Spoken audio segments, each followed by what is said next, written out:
तो मैं समझता हूँ शंकाएँ अब इसमें शेष नहीं है, तो हम आगे बढ़ सकते हैं। तो योग दर्शन साधनपाद सूत्र 39।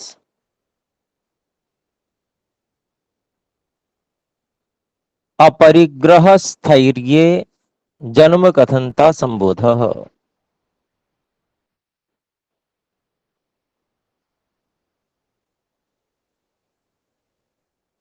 इसका अभिप्राय हुआ कि अपरिग्रह को जीवन में स्थिर कर लेने से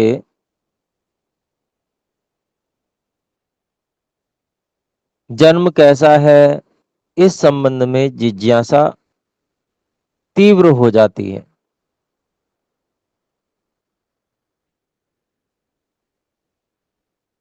शरीर धारण हमने क्यों किया है इत्यादि ये जो बातें हैं, इनको जानने की इच्छा तीव्र हो जाती है।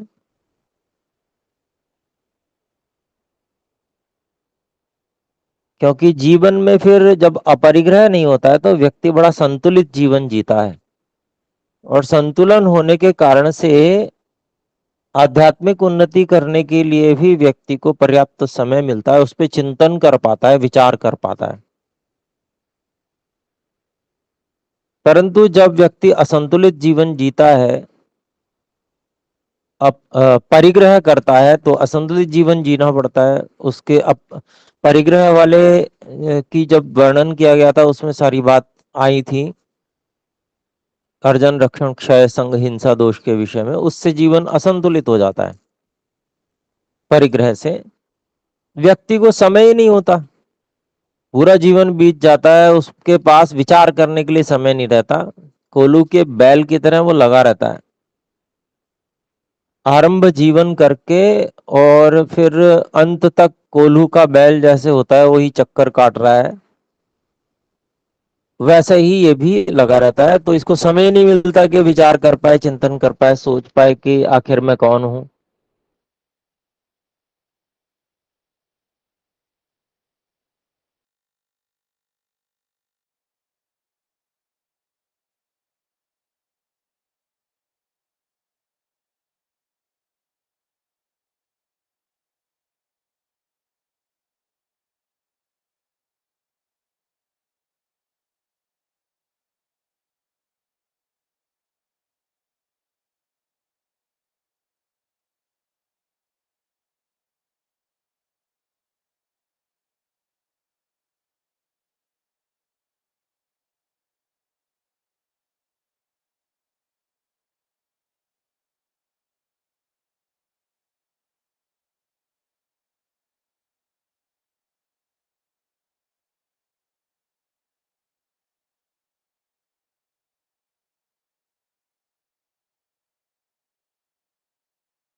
आचार्य जी आपकी आवाज नहीं।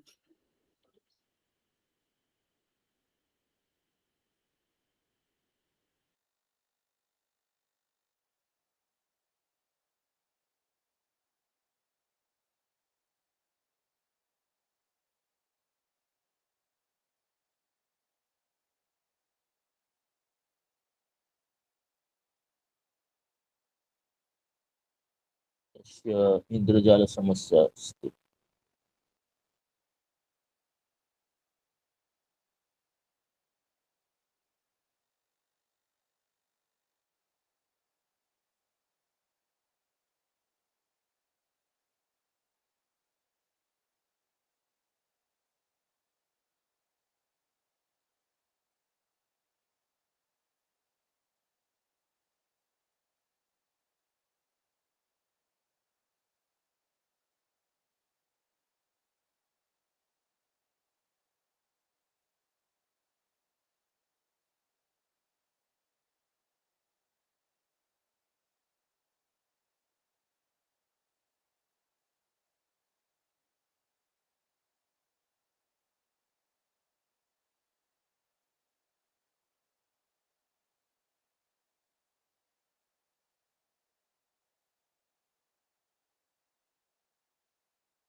मेरी आवाज आ रही है?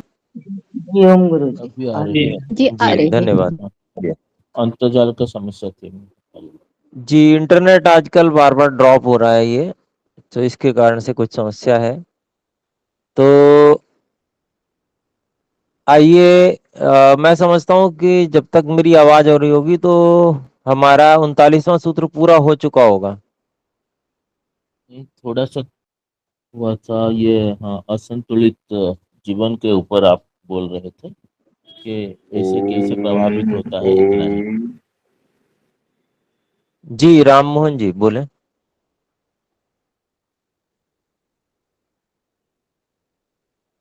जी देखिए,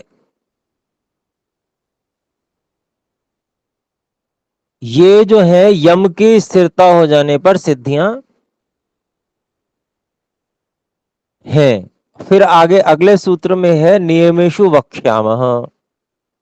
नियमों के विषय में अब बात कहेंगे। नियमों की जो सिद्धियां हैं, नियमों के पालन करने से जो सिद्धि प्राप्त होती है वो कहेंगे। तो ये बात मैं बता चुका था, क्या आपको पिछली बार में सुनाई दी थी या ये वाली बात नहीं सुनाई दी? नहीं महोदय, सुनाई नहीं दी थी। ये 39 का जो अपरिग्रह का ही चल रहा था। असंतुलित जीवन में कैसा समस्या होने से क्या हमारा शरीर में प्रभावित होता है और शरीर क्यों जन्म लेता है, इस इतना ही बात था। जी तो पंक्ति चल रही होगी, मैं समझता हूँ सबसे अंतिम पंक्ति है एता यम स्थैर्य सिद्धयः। ये वाली बात नहीं नहीं नहीं सुनाई है। दी।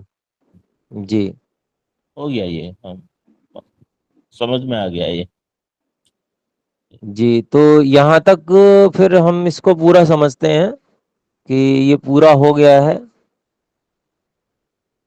इसमें जो बातें थी, किम सीदिदम कथम सीदिदम के वा भविष्यामः कथम वा भविष्यामः इति एवं अस्य पूर्वांत परांत मध्येषु आत्मभाव जिज्ञासा स्वरूपेण उपावर्तते।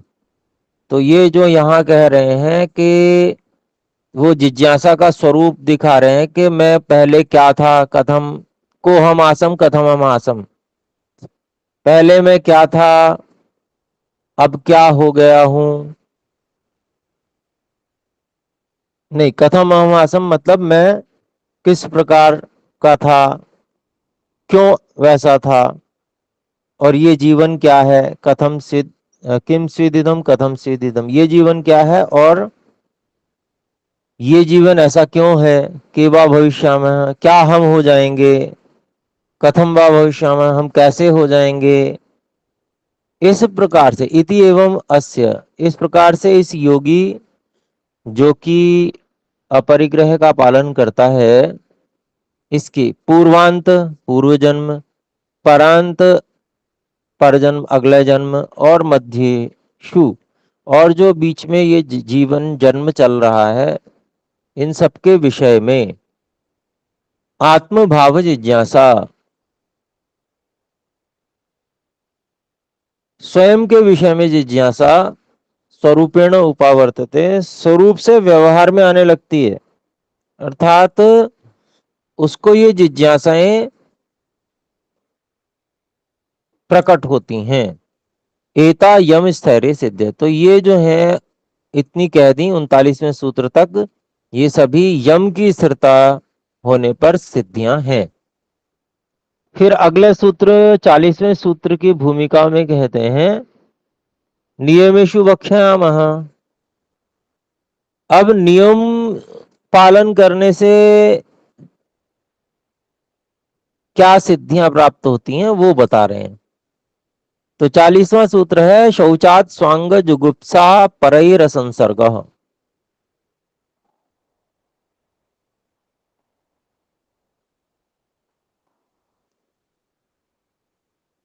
शुद्धि करने से, शौचात अपने शरीर के अंगों से घृणा, अनासक्ति और दूसरों के साथ भी संसर्ग करने की इच्छा नहीं रहती। स्वांग जुगुप्सा मतलब अपने शरीर से घृणा होती है कि कितना गंदा शरीर है, इसको बार बार साफ करते हैं, पूरी साफ ही नहीं होता, फिर गंदा। थोड़ा साफ किया फिर गंदा, अंदर से जैसे मैल निकल रहा हो, गंद निकल रहा हो, तो घृणा हो जाती कि इसमें तो गंद ही भरा हुआ है। और परैः असंसर्ग है, तो जैसा मेरा शरीर ऐसे अन्यों का भी है, वो भी गंदा है, उसमें से भी गंदगी निकलती रहती है। ऊपर से चिकना चुपड़ा दिख रहा है लेकिन है वास्तव में गंदा, इसके छिद्रों में से दुर्गंध इत्यादि निकलती रहती है। तो दूसरों से भी संसर्ग न करने की इच्छा रहती है, छू ना जाए, टच ना हो जाए किसी से। तो उससे फिर व्यक्ति ब्रह्मचर्य का पालन ठीक से कर पाता है, जब उसको दूसरे किसी से संसर्ग करने की इच्छा नहीं रहती, तो वो लाभ रहता है। तो इसी का भाष्य हम देखते हैं। स्वांगे जुगुप्सायाम शौचम आरभमाणः, पहले अपने अंगों से घृणा के विषय में कहते हैं।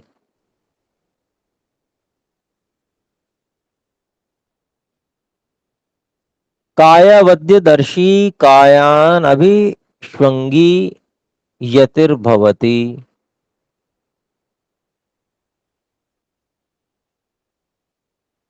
शौचम आरभमाणः कायावद्यदर्शी स्वांगे जुगुप्सायाम काय अनभिष्वंगी यतिः भवति। तो अभिप्राय ये हुआ कि भाई शौचम आरभमाणः, शुद्धि को करता हुआ, शौच को अर्थात सफाई करने करता है जब व्यक्ति, कायावद्यदर्शी, काया अविद्यदर्शी, शरीर की गंदगी को देखने वाला,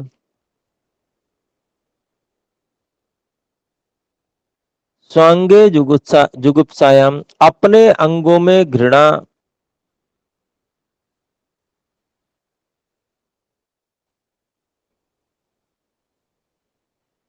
काय अनभिष्वंगी, शरीर से अनासक्त होकर,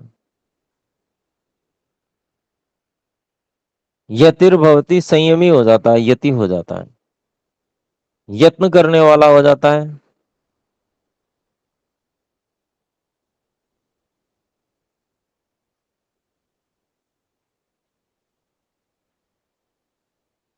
जीवन में उसके संयम आ जाता है जब उसको अपने शरीर से घृणा समझ में आने लगती है,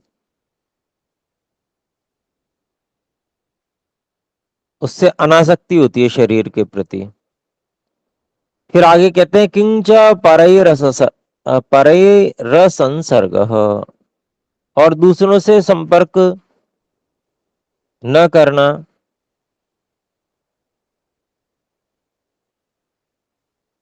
काय स्वभावावलोकी स्वमपि कायम जिहासुः मृज्जलादिभिराक्षालयन्नपि काय शुद्धिम अपश्यन् कथम परकायैः अत्यंतम एव अप्रयतैः संसृज्येत। तो यहाँ कहते हैं कि भाई दूसरों से संपर्क न करना ऐसा क्यों होता है, किंचा परैर संसर्ग। तो कहते हैं उसका उत्तर देते हुए, काय स्वभाव अवलोकी, शरीर के स्वभाव को देखने वाला, स्वमपि कायम, अपने भी शरीर को, जिहासु, छोड़ने की इच्छा रखने वाला, इससे भी दूर हो जाऊं कैसे, इसमें तो गंदगी है, बार बार दुर्गंध आती है। फिर आगे कहता है मृत जलादि भी, मिट्टी पानी आदि के द्वारा, आक्षालयन अभी, धोता हुआ भी, सफाई करता हुआ भी, काय शुद्धिम अपश्यन, शरीर की अशुद्धि को, काय की शुद्धिम अपश्यन, शरीर की शुद्धि को न देखता हुआ, शरीर शुद्ध नहीं हो पा रहा है ये देखता हुआ, कथम, कैसे, पर कायैः, दूसरों के शरीर के द्वारा, अत्यंतम एव अप्रयतैः, जो कि दूसरे जो है बिल्कुल भी प्रयास नहीं करते हैं।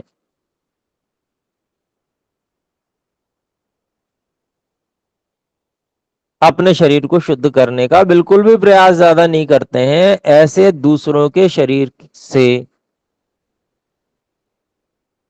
कथम संसृज्येत, कैसे संपर्क करें, कैसे उनसे टच हो। तो देखता है वो पहले अपने शरीर को खूब धोने की चेष्टा करता है, मिट्टी पानी आदि के द्वारा खूब प्रयास करता है कि शुद्ध हो जाए कैसे ही, पर ये होता ही नहीं। इतना प्रयास किया मैंने और इतना प्रयास करने के बाद भी ये साफ नहीं होता,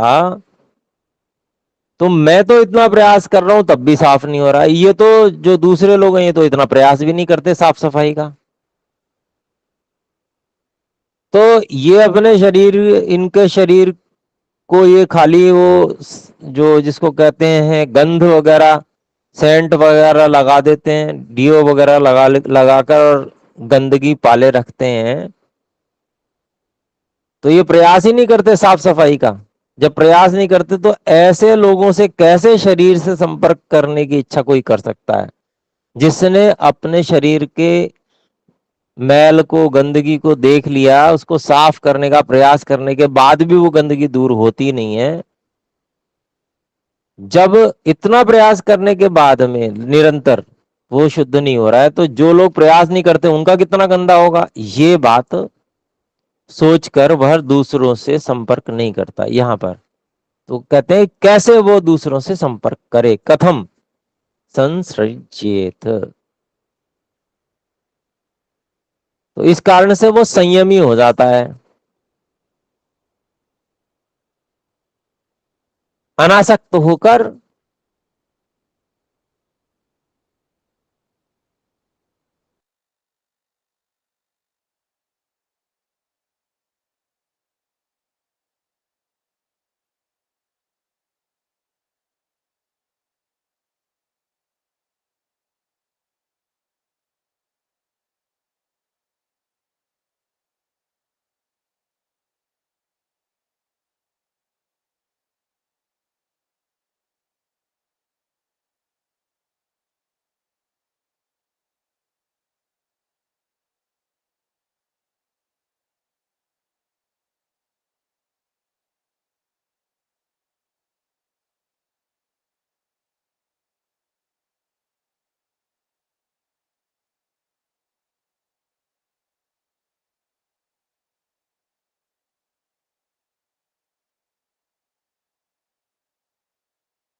ओम, इंटरनेट कनेक्शन फिर से चला गया था, तो कहाँ तक आपने सुना?